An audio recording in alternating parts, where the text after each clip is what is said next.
Kata Imam Nawawi, meninggal tahun 676 Hijrah, di antara ulama yang paling diakui karomah-karomahnya, mulia-mulianya di sisi Allah, dia adalah Sayyidi Abdul Qadir Al-Jilani. Dia keturunan Nabi Muhammad sallallahu alaihi wasallam, dari keturunan Sayyidina Al-Hasan dan Sayyidina Al-Husain. Bercampur kedua darah itu dalam diri beliau. Mudah-mudahan kita termasuk pencinta para habaib zuriat Nabi Muhammad sallallahu alaihi wasallam. Suatu ketika Syekh Abdul Qadir Al-Jilani sedang berzikir di kota Baghdad, tiba-tiba dia mendengar suara, "Ya Abdul Qadir Al-Jilani, semua dosa-dosamu sudah kuhapuskan, yang lalu, yang sekarang, dan yang akan datang. Maka engkau tidak perlu lagi sholat, tidak perlu lagi zikir, karena kau sudah kuangkat menjadi waliku. Kau tidak perlu lagi beribadah."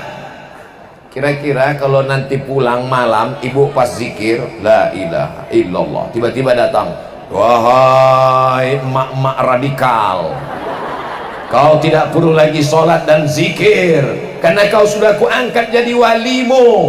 Apakah ibu percaya? Memang yang paling selamat diam. Kalau kita diam, selamat insya Allah.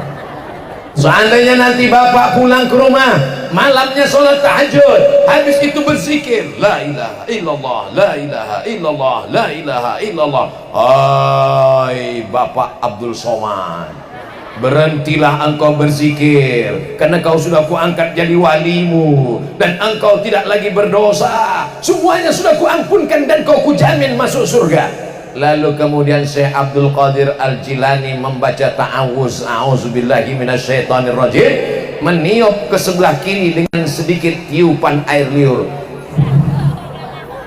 Kita kalau mimpi jelek, mimpi setan, mimpi hantu, mimpi yang menakutkan tengah malam, maka bangun, baca ta'awuz, a'udzubillahi minasyaitonirrajim, tiupkan ke sebelah kiri. Bukan meludah. Ini ada saya baca buku, jika anda mimpi jelek, bangunlah, bacalah ta'awuz, meludahlah ke kiri. Suaminya tidur sebelah kiri. Bukan meludah, ya besuku baru meludah. Kalau yang fusu artinya wa min syarrin naffatsat. Naffatsat artinya meniup-niup. Nafasati fil uqad, meniup-niup pada simpulan tali. Ada perempuan cantik dipanggil sama laki-laki, "Hai adek, mau nggak jadi istri abang?" Diam kucing kurap. Akhirnya rambutnya dicari. Di mana dia potong rambut? Di mana dia gunting rambut? Dicuri rambutnya, diikat pada simpulan tali, lalu simpulan talinya ditiup-tiup.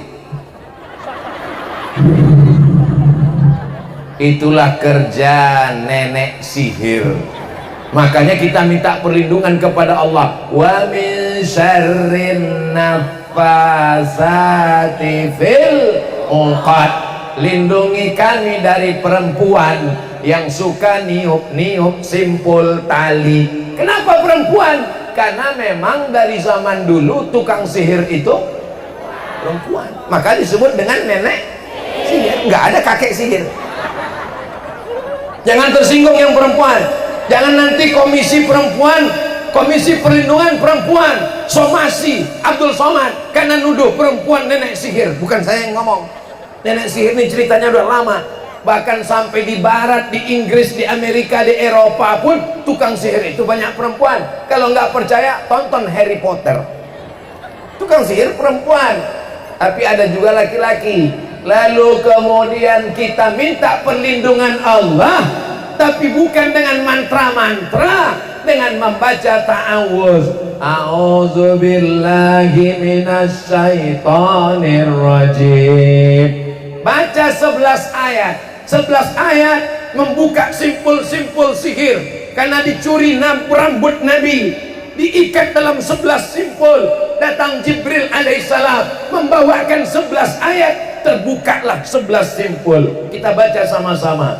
Qul a'udzu birabbil falaq min syarri ma khalaq wa min syarri ghasiqin idza waqab wa min syarri naffatsati fil 'uqad wa min syarri hasidin. Qul a'udzu birabbin nas malikin nas ilahin nas min syarril waswasil khannas alladzi yuwaswisu fi sudurin nas minal jinn. Berapa ayat? 11 ayat ini kita baca pagi habis subuh, dibaca habis maghrib, dibaca pas mau tidur malam. Al-Fatihah sekali, Qul a'udzu birabbil falaq sekali, Qul a'udzu birabbin nas sekali, Qul huwallahu 3 kali, Qul a'udzu birabbil falaq sekali, Qul a'udzu birabbin nas sekali, ayat kursi sekali. Ditiupkan ke telapak tangan, diusapkan ke wajah, diusapkan ke kepala, ke tangan, ke kaki, ke badan semuanya. Kalau kebetulan suaminya lagi sakit, terbaring di ruang ICU, nggak bisa baca lagi, maka dibacakan ke tangan ibu, ibu usapkan ke wajahnya sambil bisikkan, tenang ya mas, tenang, insya Allah nggak lama lagi malaikat maut udah dekat.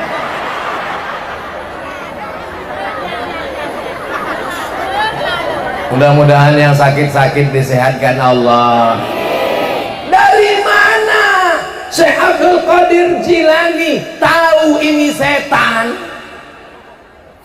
Kalau yang datang itu pakai jubah putih, yang datang itu pakai jenggot putih, yang datang itu pakai rambut putih, datang tiba-tiba ke tempat kita berambut putih dan ada kerutan di keningnya, calon presiden. Kalau datang ke tempat kita berjubah putih, berjenggot putih, berambut putih, belum tentu nabi. Ustaz Somad, tadi malam saya mimpi nabi. Gimana kelihatannya? Jubahnya putih, jenggotnya putih, rambutnya putih semua. Itu drunken master. Makanya ngaji dengan para habaib. Kalau dengan habaib ngaji tentang sifat-sifat nabi, akan dibacakan kitab Asy-Syama'il Al-Muhammadiyah. Apa nama kitabnya? Asy-Syama'il Al-Muhammadiyah, ditulis oleh Imam Abu Isa Ibni Saurah At-Tirmidzi, muridnya Imam Al-Bukhari.